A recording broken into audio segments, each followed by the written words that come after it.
What's going on, everybody? It's your boy Destroy coming at you with the MLB 2018 franchise scouting tutorial. Now, if you were here last year, I made a franchise tip for scouting for 17.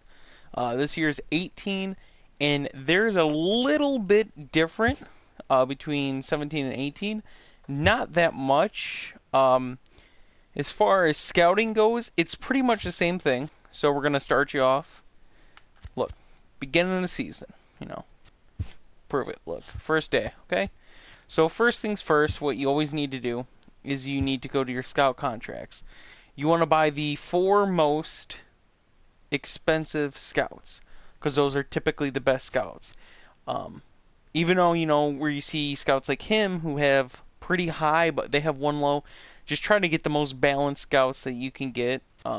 Like I said, pretty much just the more expensive scouts. Just makes it easier, helps you out a lot. Now comes the more challenging part for some people.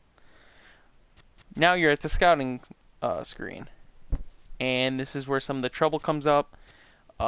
People get confused on what you do. You just see these players, and you're just going to start scouting them. That's not it. That's not it at all. So what we're going to do is we're going to go to our West Scout. This is what I typically like to do, just go from start to finish. My West Scout is going to start off at West Pitchers. Same for East Pitchers, Central Pitchers, and International Pitchers. Now, it's been like this for a little while now, but typically after you get a couple more seasons into franchise, the West Scout you're not going to need as much. There's not a lot of talent that comes out of West. You might get about 5 or 6 players from the West. The other 3 regions of the East, Central, and International, you're going to find a lot more talent, and it's easier to scout. So what I always do for pitchers is I'm going to come to this, and we're starting on a Thursday, so we're going to sim to Thursday. I always sim a week for pitchers just because you could go over, you can go under. I just do a week because that way you don't waste too much time when it comes to scouting. Wow, that was loud. So you don't waste a lot of time over scouting when you don't need to. It could come back to bite you in the butt, but most times it won't.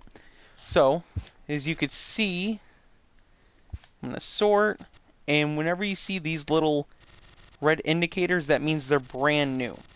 Now, a lot of differences that I had last year, and a lot of people commenting, were these blue chips, is what people call them. Let me say this. Just because they're blue chips doesn't mean they're going to be good. What the blue chips mean are they are fully scouted. That's what it means. Like, we're going to go down. Can we go down any lower? Look, do you see any other players with blue chips other than fully scouted? No. This 50 overall guy, not going to be that great. So just clearing that up, that way we don't get any confusion there. We're going to go on to now catchers. Catchers are more different than everything else. Catchers is the only thing I switch differently through all the positions. So the catcher, gonna go catcher. Okay. So now what I do for catchers, because there's not a lot of catchers, and after you get a couple years in, like I said, it starts to change. But the catchers I typically do 4 to 5 days, just because most of the time you're only going to go 4 days and discover all of them.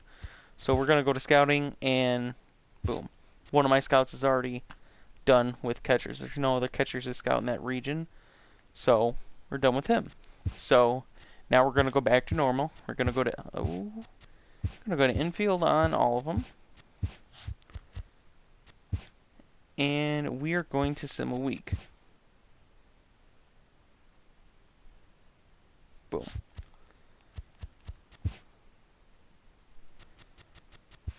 Look at that. These are all players that we have basically just found just from scouting. Look, that list is a lot longer than the beginning one, so that's a big difference. So now we're just going to finish it up. Going to go outfield, outfield, outfield. We're going to sim a week. Okay, now here's something cool franchise added. I love it. If you look on the top, in between the Cubs and the Brewers, it says next phase, draft day in 41 days. So you have 41 days to scout all of these people. Now, there's two ways of scouting players.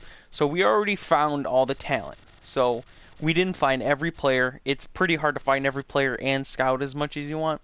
So we got almost everybody that we can get.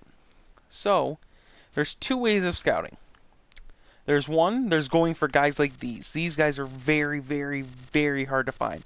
But they're going to be guys that have both high potential, high overall. Go right after them. So assign scouts immediately. What you want to do, like I said, just makes it easier, especially for the first season. Just match them up. So we're going to go west, west, east, east.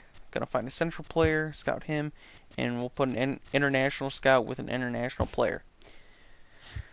So now that we have those guys assigned, what we're going to do, don't go under or over this day. Go 3 days per scouting. If you do 2, you're risking it highly of maybe getting something drastically wrong. If you go over, you're kind of just getting your superstition or, your guess of hoping he's a higher overall, or anyway, you're not going to want to worry about that. So we simmed 3 days, and now we're going to get to currently scouting. Look at that. We're almost perfectly accurate with almost all of them. And they've changed. Some changed a lot, some changed a little. So this guy right here, this guy is going to be one of your guys that you're going to want to draft. He's got a decent potential, not the highest. So he's probably going to be a B to C potential. And his overall's going to be around there.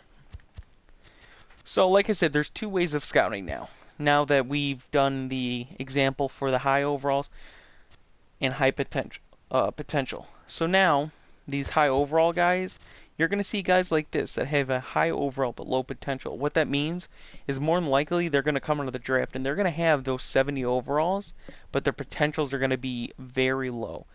So this MLB 18's kind of changed it up from how it used to be, as far as I know, but you can now have your players' potential go up instead of just their overall. It used to be, if I'm not mistaken, just their overall can go up.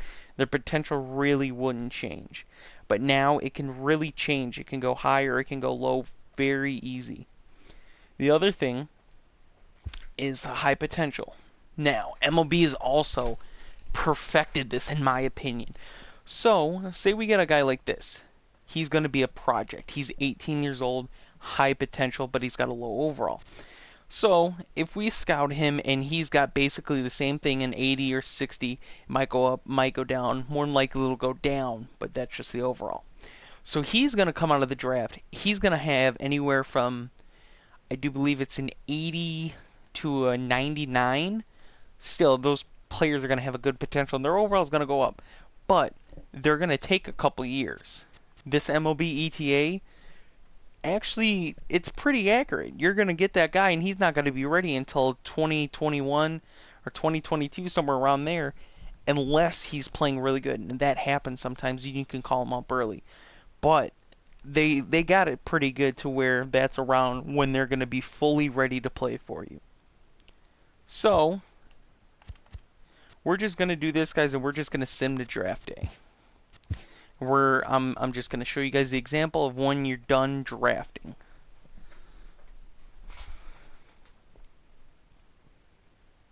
Took a little longer than I thought it was going to take.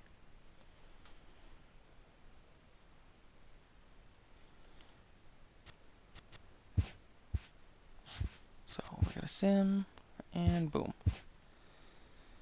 So I'm just going to take one player. Boom. Okay. Now we're going to sim it.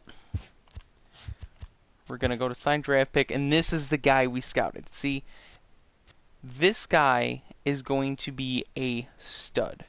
But that 69 overall means he's going to be a stud and he's going to be good. Now you got a player like this, 60 overall, but 84 potential. Means he's going to be good, but it's going to take him a couple years. And then you get a guy like this. Not as high as overall as him, but he's got a decent overall. So you could use him coming up, but his potential, he's not going to progress barely at all unless he plays extremely good, which can happen. So basically, guys, that's it. Like I said, not that much of a change from last year, but it's a little bit, but just trying to help everybody out. I know there's not a lot of people that upload franchise tips for some reason, so if you guys want to know any more tips of anything that's confusing you or why something might happen to you when you see other players succeed in something, just comment, let me know, and I'll make more videos. Thanks, guys.